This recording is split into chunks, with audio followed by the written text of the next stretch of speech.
I still find this polder model a mystery. It's okay to be excellent, to be proud of being excellent.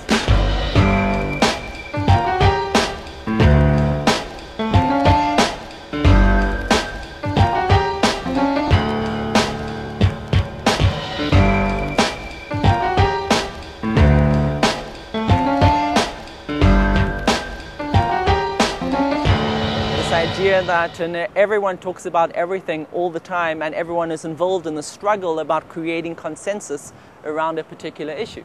I think it wastes a lot of time. So I think there is this influence of consensus, doe maar gewoon, but it's very subtle. Say, oh, doe maar gewoon, I'm just ordinary like everybody else. I find that an enormous weakness because we're not like everyone else. Huh? It's okay for us to define a different way of doing things because actually we're pretty cool.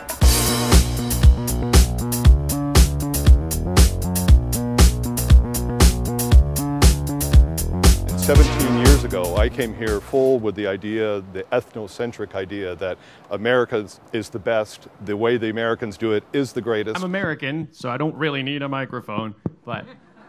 I've learned otherwise. The way the Dutch do it really is to be admired. Not all of it, of course, nobody's perfect, but there are many things about Dutch society, and certainly about Dutch leadership, that can help any country, any company, anywhere, in any context. And that's what we're going to explore today. We're going to go deeper into those questions. What exactly is Dutch society? What exactly is Dutch leadership? And can you bring Dutch leadership principles out of Dutch society and use those in the broader context? Why don't you dare to excel and be proud of it? That's my challenge to all you Dutch out there. Dare to excel.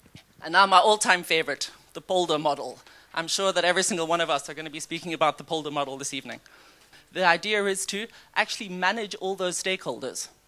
Bring everyone together, manage the issues, manage the stakeholders, and based on that, come up with the product that everyone basically agrees on.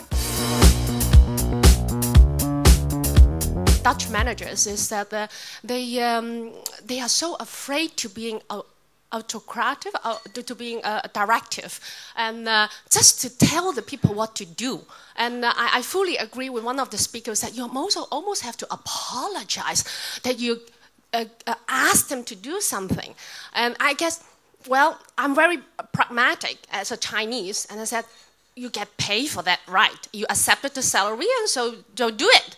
In times of crisis, like today, and uncertainties for everybody, not only in Holland, but all the people in the world, we need strong leadership. And today, we don't have it. I think it's a very interesting discussion. I agree with the gentleman in the middle that I think we do lack a little bit of leadership in the Netherlands. My view on this is that, because since we talk a lot about the talent that we do have, also in the diversity, that the 21st century leaders, and there may be many, the question is, what can I do to help you flourish in your utmost talent? Those are the leaders that we're looking for. As you well know, we have a political system which has 7 or 8 political parties. If we don't form coalitions in this country cannot be ruled. So it's a totally different situation than, for example, in the UK.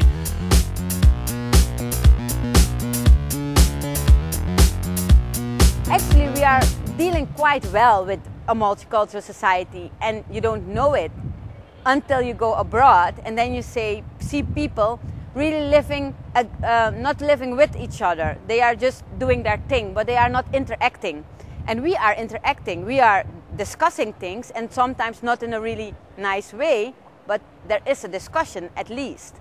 The reason that Holland is such a nice place to be is because that cocktail is reflected in all different areas of Dutch society.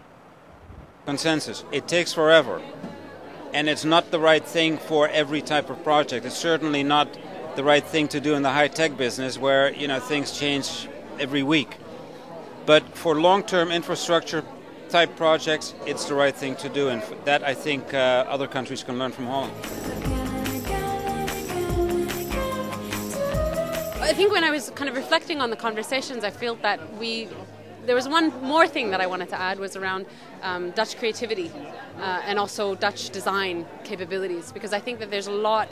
I think Dutch are some of the best designers in the world, and also kind of what I've noticed in some of the design firms is that they have an ability to really look broadly at what the problem is and come up with very creative solutions for that. And I think that we need to kind of turn up the volume more on that aspect. And part of it is the beauty of the Polder model is how can you bring together a diverse group of people and diverse perspectives, and through that you actually kind of come up with a more creative solution. And I think that's the part of kind of Dutch leadership that I really like and admire. And also the humility of people like Arthur Arnold, who say that a leader is everybody. And I don't think that I come from Canada, and North American society is more about the one leader, but you don't always kind of recognize the small things that people do every day.